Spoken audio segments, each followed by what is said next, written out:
workforce to be created. Now, one of the things in labor studies, and one of the sort of boogeyman stories of concessionary bargaining that unions have undertaken happened right here in British Columbia. And I remember, unfortunately, I was doing my MA in teaching labor studies here at SFU because I'm on a gerbil mill or whatever they're called. Once you get on teaching, it's hard to finish what you're actually supposed to be doing, like your PhD. So it's a classic case, and when I teach Labor Studies 101, a lot of my students actually remember this, or they're victims of this now because they currently work at Safeway or Overweighty or any of the supermarkets unionized under the United Food and Commercial Workers Union. What happened is Jimmy Pattison started this model with the Overweighty food group, and then Safeway also saw that this was the way to go. Safeway workers went, and Jimmy Pattison doesn't own Safeway, Safeway workers went out on strike. They pitted the older established workers against the younger workers, and they said to the older workers, we're going to cut your benefits, we're going to cut your pay. Life is basically going to be miserable for you. A job that you have, that you hold for 20 years, that actually can pay, it is paying those members' mortgages, it is paying their car payments, and I don't begrudge them that. They were pitted against workers that they hadn't even met yet. And they said, if you agree to a two-tiered agreement where the people coming in, and don't worry about them, they're part-time workers, they're young, they're high school students, it won't matter. And remember, these workers haven't met. These are theoretical workers and some current workers, but generally speaking, 10 years later, it's a whole new crop of workers. They're going to get lower wages. They're going to have a ceiling put on them that they will not, shall not cross. It's called a two-tiered agreement, and it's a nasty, nasty piece of work designed to separate workers that actually are in the same union. So you can imagine what happens at a university level where you threaten faculty with the removal of tenure who are organized completely separately. And I'm not criticizing TSSU. I think it's really important that we're organized. It's fantastic that we're organized. But we're in a classic position to be pitted against each other because it's two different models, and we're the second tier. We're the second segment of a segmented workforce. And it's all too easy for us to slip in being bitter and angry about the associate professor who makes 86 grand, but what we really need to do is to start talking about the effects of this on the university, on the students, on the workers, and that this is not good for any of us. And if we can conceive of the university as a group in solidarity together, then we can shift this model. So increasingly, contingent precarious labor is being used instead of creating tenure stream jobs. And you know what? It's not like I would be telling professors anything new. A lot of progressive professors realize this, and they're fighting from the other side to create tenure stream jobs, to not allow the university to create what is happening in some places, which is teacher-only jobs. So they could say, okay, John Henry, we hear you, we feel your pain. Let us give you a teaching job at 40 grand a year. So you can teach 6, 7, 8 courses per year in a 12-month thing, and you will only be a teacher. So you won't do the research, you won't be required to attend meetings. And this is the funny thing too, one of the reasons they give for us being paid so poorly is that we don't participate on committees, we don't participate in governance. So while I say an associate professor only has to teach 4 courses, hey, wait a minute, they have to go to meetings.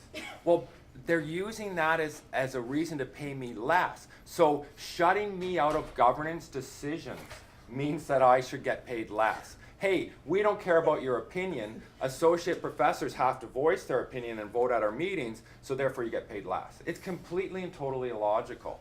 And something that could only happen, I think, at universities. So, let me be clear. This is a neoconservative, or neoliberal if you want, neoconservative strategy to reduce wages and labor standards at the university. That's what this is all about. Hopefully the students don't recognize this. Hopefully they recognize that part. Hopefully the students don't know the difference in Labor Studies 101 whether I teach it or whether a tenured faculty member teaches it. I know sometimes Mark Lear teaches it, and they will notice a difference because he plays guitar and sings and I can't.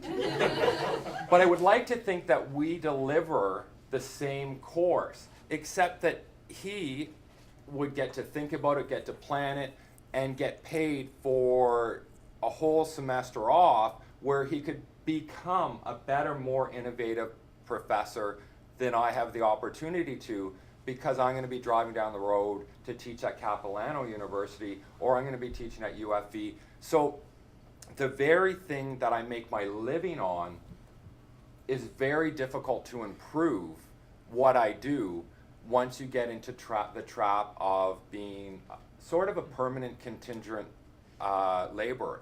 I call it an itinerant cultural worker. I drive from university to university, and all I have to sell is my knowledge. And it's weird because it has become a commodity, and that's what I'm selling. Unfortunately, not a lot of people are buying labor studies, because what I'm teaching is insurrection. What I'm teaching is to unionize. What I'm teaching is to ask these questions.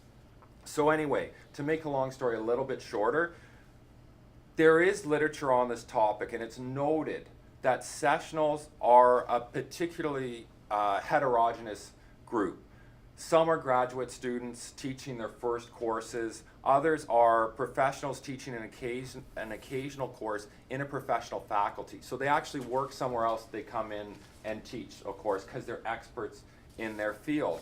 Now, more recently, what we're beginning to see is that I'm actually not an anomaly. Someone that has been ABD, all but dissertation in their PhD, for a very long time. I don't want to tell you how long. Because you teach to make a living. So you've gone beyond the I'm so excited to be doing this because isn't this great experience and it's going to look really good on my resume. The first, the second, the third, the fourth, the fifth class I taught, I thought that. Now that I've been teaching for 7 years now, 7.5 years, it's wearing a little thin in terms of the lack of respect, and to be, some people have accused me before of being a vulgar Marxist, so I don't think that's true. I think I'm more nuanced, but but it does sometimes come down to compensation, and I'm not being fairly compensated for my work, because generally speaking, Labor Studies 101, taught by me, taught by an associate, taught by an assistant, doesn't differ that much. It really doesn't. So we are talking about equal pay for equal work. And if they want me to sit on a committee every now and then, no worries. And then I could have a vote. But what we're finding too, and Marianne Mason and Mark Goulden wrote about this in an article called Marriage and Baby Blues, Redefining Gender Equity in the Academy. The face of this, I'm a bad person really to be a face of this as a white male 40-something instructor, because I'm not representative of the group that I'm talking about. Overwhelming majority of part-time instructors, many of whom have been doing this for 10, 15, 20 years, are women with children. And there's a number of reasons that they're doing this kind of work. They weren't accepted on the tenure track. The patriarchal establishment didn't hire them for tenure track. Some of it by choice, some of it not by choice.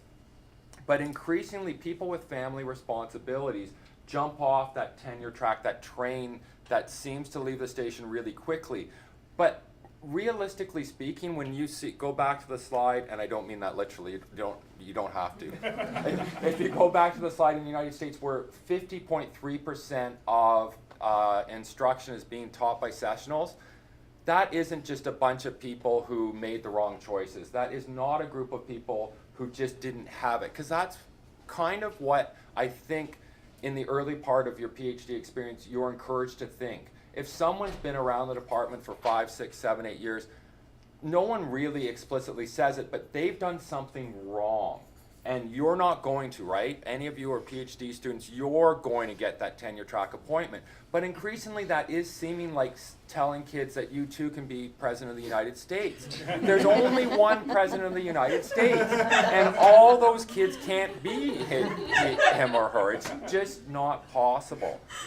So, what do we do about it? The most recent COT bulletin, which is the Canadian Association of University Teachers, they had an article in the November issue that calls for equality for contract staff. And the way that they vision it is that not simply making upward adjustments to current working conditions, not just raising their wages by $50, $100 or even $1,000 a course. What we need to do is aim for equality. Instead of trying to tinker with the current two-tiered system, the have versus the have-not model of academia that does currently exist, what we need to do, they argue, is work towards a post-secondary system in which contingent faculty are faculty, period. So we are involved in the decision-making structure and compensated for being involved in that structure. It would require compensation, job expectations, and working conditions for all academic jobs would have to change. And it would have to be equal no matter what the nature of the appointment. And believe me, this is a radical statement. This is busting out of the model where they pat us on the head and they say, well, you're apprenticing for moving up into this chain. You're apprenticing, that we're doing you a favor because you two are going to become a tenure track professor. And that's just increasingly not true. So I think we need to realize that's a fallacy that the university does not want to happen. They don't want to make us all tenure track faculty. They don't want to create an equality environment for contract staff. And I think it's so obvious, you know why, I know why. It's because they save an awful lot of money. If they can get me teaching 10 courses instead of teaching only 4 for half the amount of money, then it is to their benefit. So how does this affect students? Most students might find it difficult to distinguish between part-time and tenured faculty. If you're on a fixed-term limited course contract and somebody powerful doesn't like what you're doing, Jim Turk says, Jim Turk is one of the directors of CAUT. He says, they simply don't have to renew your contract. Once you have a significant proportion on contract, you change the whole character of the institution. So John Henry's making a big fuss about tenure in the academy. He's causing a ruckus. I don't have to be fired. I will never ever be able to launch unfair hiring grievance if they look me over. They simply don't renew my contract. So for a lot of us, speaking out like this, we'll never know. In our hearts, we think we'll know, and maybe we'll die bitter, angry people. But we would never really know why we weren't rehired. Sure, I mean, if your evaluations were horrible, they could find a reason, but they don't even need to, and that's my point. That as long as this unfair labor environment persists, academic freedom, the true ability to speak out and fight against the neoliberal agenda and the corporatization of the university, we're always putting our very jobs on the line because it's so simple just to simply not hire you for the next semester. And I think that students are the losers in this scenario, absolutely. Like, obviously I'm personally interested in this, but I think that students that don't have instructors that can do the research, they don't have instructors that feel they can freely speak out and speak their mind, and they don't have to be left-wing like me, even conservative faculty, and I can't believe I'm sticking up for them. But if they have radical ideas that are outside of the mainstream, they too can simply not be hired. And it's a way to control what we say within the university. And I think that's really key for all of us. Thank you.